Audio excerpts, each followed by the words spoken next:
Assalamualaikum warahmatullahi wabarakatuh. Nama saya Yunani Triwidya, NIM 931403418, kelas Perbankan Syariah A. Saya akan mempresentasikan tentang pengelolaan zakat di dunia Islam klasik. Yang pertama, pengelolaan zakat di dunia Islam klasik. Islam turun ke dunia sebagai rahmatan lil alamin. Salah satu misi Islam adalah untuk mengentaskan kemiskinan. Ajaran zakat dalam Islam adalah simbol kepedulian sosial terhadap kesengajaan ekonomi, perhatian atas fenomena kemiskinan, dan cita-cita akan kesejahteraan umat. Melalui zakat, Islam tidak akan membiarkan kemiskinan merajalela dan menjamur di atas pentas kesejahteraan hidup manusia. Berikut ini adalah gambaran historis bagaimana pengelolaan zakat, salah satu ajaran Islam yang bervisi pengentasan kemiskinan dijalan dengan baik. Yang pertama, zakat pada masa Nabi. Mengenai zakat, Rasulullah pernah mengangkat dan menginstruksikan kepada beberapa sahabat, Umar ibnu Al-Khattab, Ibnu Khais, Ubadah ibnu Samit, dan Mu'az ibnu Jabal sebagai amil zakat, pengumpulan zakat di tingkat daerah. Mereka bertanggung jawab membina berbagai negara guna mengingatkan pada penduduknya tentang kewajiban zakat. Zakat diperuntukkan untuk mengurangi kemiskinan dengan menolong mereka dan yang membutuhkannya. Pada masa Nabi Muhammad, ada 5 kekayaan yang dikenakan wajib zakat, yaitu uang, barang dagangan, hasil pertanian, buah-buahan, dan rikas atau barang temuan. Operasional pengelolaan zakat Nabi Muhammad. Dalam bidang pengelolaan zakat, Nabi Muhammad memberikan contoh dan petunjuk operasionalnya. Manajemen operasional yang bersifat teknis tersebut dapat dilihat pada pembagian struktur amil zakat yang terdiri dari yang pertama, katabah, yang kedua, hasabah, yang ketiga, jubah, yang keempat, hasanah, yang kelima, khasamah. Yang kedua, zakat pada masa sahabat. Untuk mengetahui dengan lebih jelas pola operasional aplikasi dan implementasi zakat pada masa sahabat dapat dilihat dalam periode berikut ini. Yang pertama, periode Abu Bakar As-Siddiq.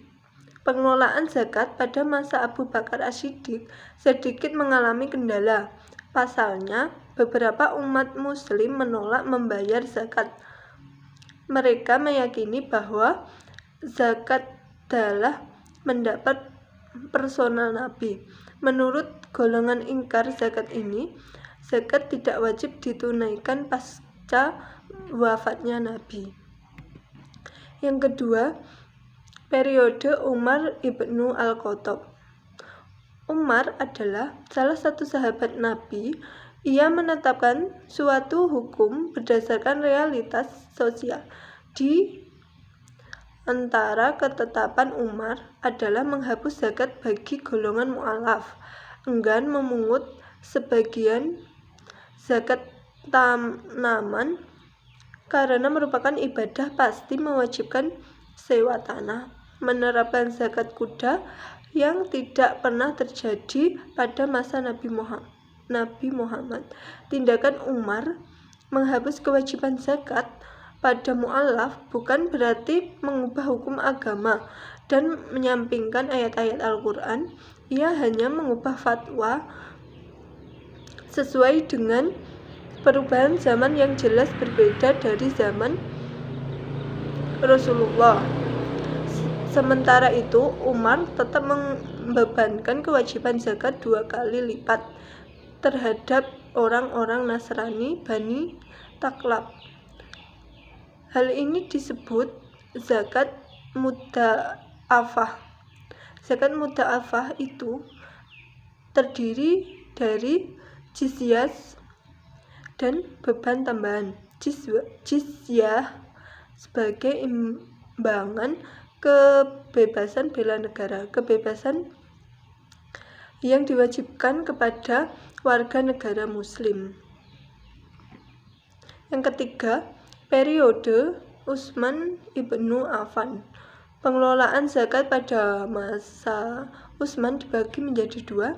Yang pertama, zakat al-amwal az-zahirah, harta benda yang tampak seperti binatang ternak dan hasil bumi. Yang kedua, zakat al-amwal al-batiniyah, harta benda yang tidak tampak atau tersembunyi seperti uang dan barang perniagaan.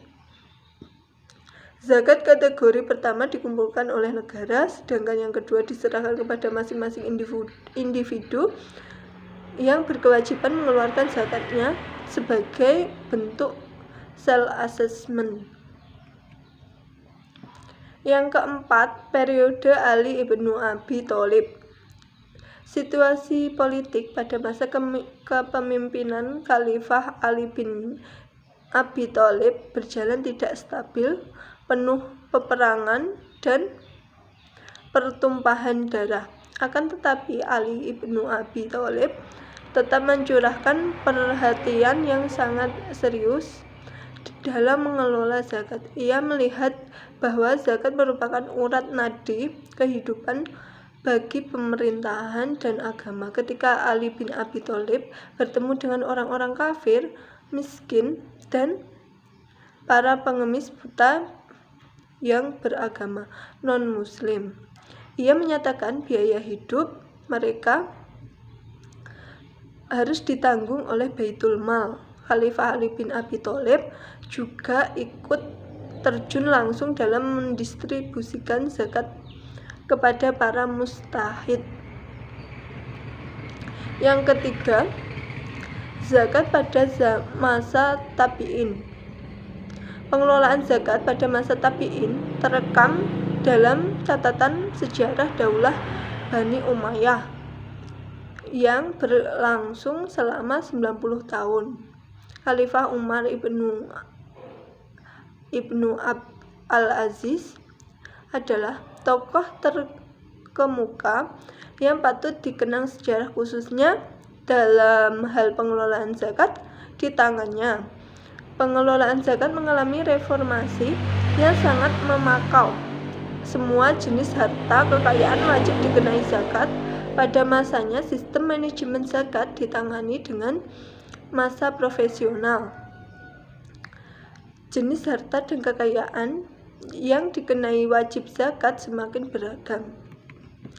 Umar ibnu al-Aziz adalah orang pertama yang mewajibkan zakat dari harta kekayaan yang diperoleh dari penghasilan usaha atau hasil jasa, termasuk gaji, penghasilan berbagai profesi, dan berbagai mal mustafat lainnya. Beberapa faktor utama yang melatar belakangi kesuksesan manajemen dan pengelolaan zakat pada masa Khalifah Umar.